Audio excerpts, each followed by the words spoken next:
either 20, 50, or 100. If it's okay now, how about let's do another round? 500 for second round. I'm just kidding, Mommy's part. Right there with trainer Mary is our blue name, parrot name Yoshi. Alright there with trainer Ay, di ka po na kay mamaak na.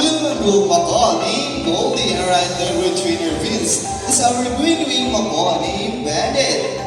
Now to start with, it's our green wing Mako named Bandit. The Bandit right there, so you can see his body is covered with red colors. Adi ka po kay mamaak His na. wing and tail feathers are blue and green. Then his Mako has a white naked face, striped with small red feathers. Now Bandit's scientific name is Arachniraptors. Now say hi to everyone, Bandit. Say hi. Hi! How about the other side, Bandit? Say hello. Hello! Now up next is our blue and gold Mako named Goldie. Now Goldie right there has a beautiful shade of blue in his back and a solid shade of yellow in his back. Now its eyes and beaks are solid black. Adi ka po na kay mamaak scientific na. name is Araronia. Hi, mahay ka. Earlier in the basketball game, you met blue and azul. And Goldie has its own segment later. Hi!